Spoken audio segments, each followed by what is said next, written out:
Hi, I'm Jacob. I'm really nervous today because I'm about to do something very important. I'm going to Sarah's house to ask her to marry me. Sarah and I were classmates when we were younger, and we started dating again after meeting at a school reunion 6 months ago. We're both older now, in our 30s, and we've been talking about our future a lot. Sarah has been talking about getting married, and although it made me a bit nervous, I also thought it might be a good idea. So we decided to get married. I feel bad that I didn't propose to Sarah in a proper way. We decided to get married quickly without much planning. Just a few days ago, we finally decided that I would ask her formally at her house. I haven't met Sarah's parents since we started dating, but I remember seeing her dad once when we were in middle school, probably at a parent-teacher meeting or a school event. He seemed serious and focused on education, which impressed me. My own dad passed away when I was young, and he was more laid back. So seeing Sarah's dad being so involved stuck with me. He seemed like a serious person. I'm worried about what Sarah's dad will think when he learns we decided to get married so quickly and without a proper proposal. He might think our relationship of only 6 months is too short. The more I think about it, the more nervous I get. I had a hard time sleeping last night, and this morning I struggled to eat breakfast. My mom noticed and looked concerned.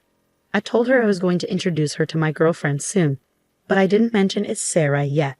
I want to surprise her. My parents were also classmates in middle school, so I think she'll be happy to hear that my future wife is also a classmate.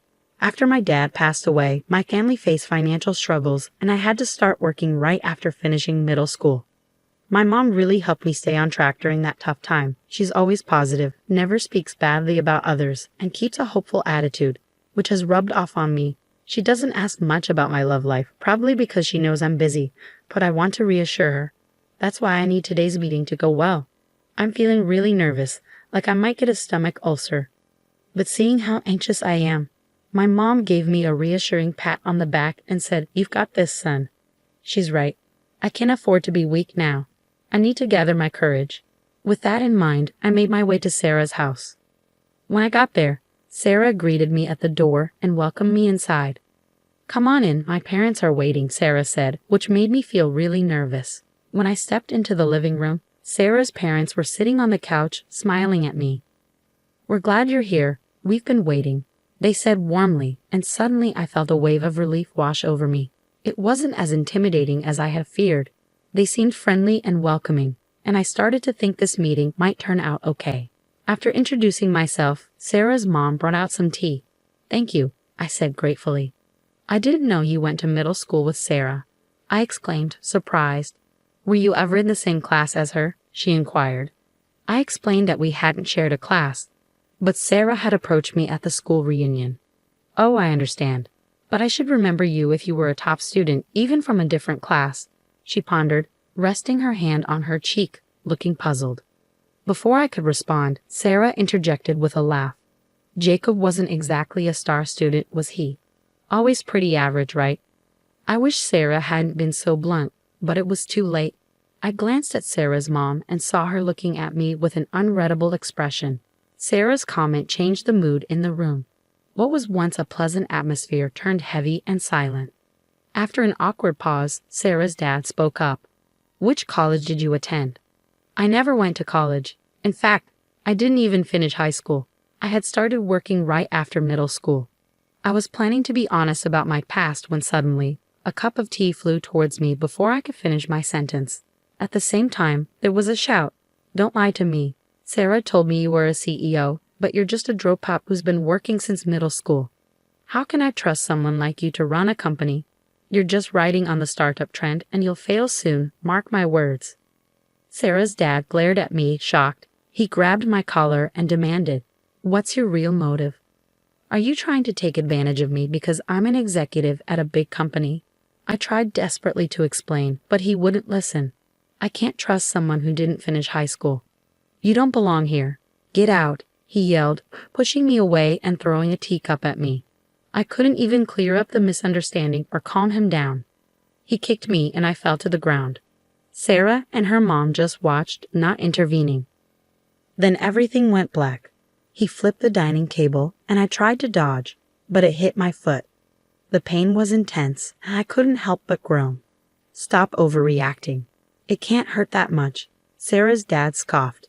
Even Sarah joined in, saying, "You're so weak for a man. This is pathetic." I knew I had to get out of there. Despite the pain in my foot, I managed to leave Sarah's house.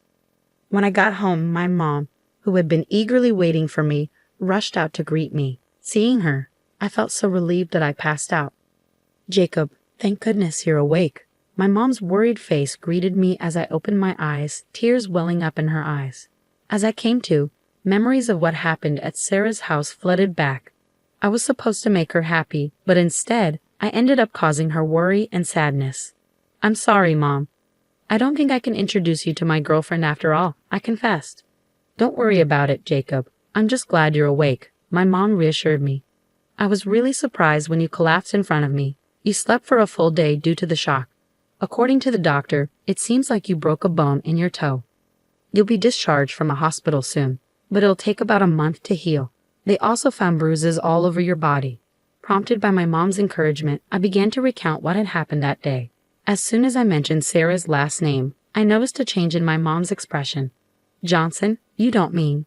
Her face turned pale. It dawned on me that when I was in junior high, Sarah's dad had criticized my mom, saying that having a single parent's child around was a bad influence on his daughter.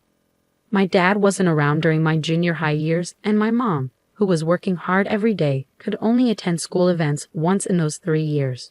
She was hurt deeply by what Sarah's dad said to her on that occasion. She never spoke about it or showed any signs of being affected by it. But now, seeing my mom's frustrated expression, saying, "I can't believe the person who said such a thing hurt my son," my anger surged. It wasn't just about him looking down on me for only finishing junior high, but he had also hurt my mom in the past. At that moment, I resolved to confront them, father and daughter. The next day, I made my way to Sarah's house again. I had let her know beforehand, but Sarah didn't seem to feel guilty about what happened. Instead, she blamed me for the lack of communication during the day I was unconscious. That's just how she was. It made me feel pathetic to think that the person I planned to marry could act like that. But at the same time, I realized it was a good thing to find out before getting married. When I arrived at Sarah's house, both her parents were waiting outside. "Daring to come back here? Don't you dare set foot in this house again." Sarah's dad was already being aggressive. He didn't even acknowledge that I was on crutches with a cast on my left foot. "I have no intention of coming back inside. I've decided to file a complaint, so I came to inform you today," I declared. My words seemed to catch them off guard, and they exchanged looks before bursting into laughter. "Wait, you're serious about filing a complaint? You weren't seriously hurt. It's ridiculous to sue your fiancé's dad," Sarah argued. I informed her that the engagement was off. I thought they might be surprised or upset when I mentioned the complaint and the breakup, but they didn't seem to care. "Don't give up just because the meeting didn't go well. If you apologize, Jacob, I'll ask my dad to give you another chance," Sarah said arrogantly. "Why should I apologize?" I felt my anger rising, and I said firmly, "I have nothing to apologize for. I'm serious about both ending the engagement and filing the complaint." Then Sarah, trying to play the tragic hero, said, "My father could easily squash something like a police report. He could even make this broken engagement disappear if it happened now." I couldn't believe her audacity. How dare she act so superior? Then even Sarah's dad joined in, saying, "Sarah, we're better off without a man like this. Go ahead, file a police report if you want.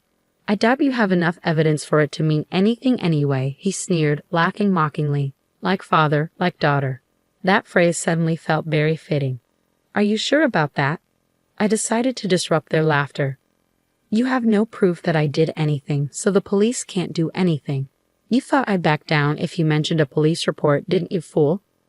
"You should know better than to think that would scare me," I said, hands on hips. Sarah's father laughed confidently. That's when I decided to reveal the reality of the situation. "Actually, that's the evidence." Apparently not understanding what I meant, the three of them just stared at me in disbelief. I pulled out my phone and played a recording. I had been recording everything since before I arrived. I needed evidence that my injuries were caused by them. No matter how high up they were in a big corporation, they couldn't escape an assault charge when the evidence was clear. Instead of apologizing, Sarah's father started yelling at me. "How dare you? Go ahead, file your report. There's no way I'm letting you marry Sarah." Sarah's mom, who had been quiet until now, began to panic. "We can still forgive him if we do it now, right, honey?" she pleaded. "No need. As I said earlier, the engagement is off and I will file a report. I don't want to marry someone who doesn't care when their fiancé is injured and who joins their parents in making fun of me," I declared. When I said that, Sarah, who had been looking down on me until just now, started to panic. "You're lying, Jacob. You said you wanted to marry me, you liar." Sarah's dad then erupted, "You low-educated punk. I'll never forgive you," and lunged at me. His punch caught me off guard, knocking me to the ground. Sarah's mom desperately tried to stop her husband from continuing to attack me while I was down. "Honey, this is bad. We don't know who might be watching," she pleaded, but Sarah's dad didn't stop. "You're just a figurehead CEO. You used that to lure Sarah, and now you're going to sue me. I'll sue you for fraud. Then I'll have to cancel our $5 million order with your company," he threatened. I had been contemplating it for a while, and I had made up my mind. I was going to corner this man as much as possible. "What are you talking about, $5 million? There's no way you can make a deal like that." Sarah's father scoffed, getting off me and calling me an idiot. It was time to show him reality. I called my mother. "What are you going to achieve by calling your mother?" Sarah told me mockingly, "You only have one parent. How sad that you only have your mother to help you in times like this. It really does make a difference not having a father, huh?" Sarah's father, unaware of what was coming, continued to look down on me. It was almost comical. About 10 minutes later, the moment I had been waiting for arrived. Sarah's father's phone started ringing. He said it was from his company and answered the call. At first he spoke confidently, but his speech gradually became sluggish, and his face turned pale. As soon as he ended the call, he glared at me. "What the hell have you done?" he demanded. "I did exactly what I said earlier. I canceled the order. I didn't want to do business with a company that looks down on people for their education level or family background," I explained calmly. Sarah's father still seemed skeptical. "There's no way someone with your low education level could do that. Do you have connections or something?" He scoffed, continuing to belittle me for my limited education. I lost all interest in continuing the conversation. "Believe what you want. Goodbye," I said and turned to leave. "Wait a minute." Sarah's father tried to chase after me, shouting, but he was stopped by Sarah and her mother, demanding, "What's this about $5 million? What was that phone call about?" He was stuck. It was true that I only finished middle school, and it could be said that I just caught the startup wave. But with the money I saved with my mother, I started a successful business that traded with major companies. Now I had my mother, who was the vice president of my company, contact Sarah's father's company. I didn't want to mix personal matters with work, but I had reached my limit. When I got home and saw my mother's usual cheerful face, I felt guilty for bringing my personal matters into it. I felt like my time as a CEO was over, and I regretted making my mother take on such an unpleasant role. "Sorry, Mom, for making you make that unpleasant call," I apologized. But instead of being upset, my mother was smiling. When I asked her why, she said, "I came up with a good idea and decided on my own, without consulting you, the CEO." It turns out, when my mother called the president of the other company, she told them what Sarah's father had done to me. She suggested that if Sarah's father was fired, the cancellation of the order could be revoked. By the time I got home, the president of the other company had called to say that Sarah's father had indeed been fired. True to her word, my mother continued the order. I didn't mind making the call, and we didn't have to search for another supplier. We simply removed a toxic individual who only cared about status and insulted others. With that, my mother encouraged me as if there was nothing to worry about. Afterwards, I received numerous calls and emails from Sarah, pressuring me to marry her, so I blocked her number. According to a story I heard from a middle school classmate, after this incident, Sarah found out I was the CEO and approached me at the reunion. She likely wanted to be the CEO's wife and began dating me, discussing marriage. Sarah's father was arrested because I filed a complaint. Sarah's mother, who had been boasting about her husband's job at a major company, couldn't bear the neighborhood's judgment upon learning he was arrested. She seemed to have disappeared somewhere, leaving Sarah behind. It was a fitting end for a mother and daughter who were solely concerned about their image. I maintained our contract with the company where Sarah's father had worked, and we now have a good relationship. There are discussions about new projects, and it seems like my days will remain busy but fulfilling for a while.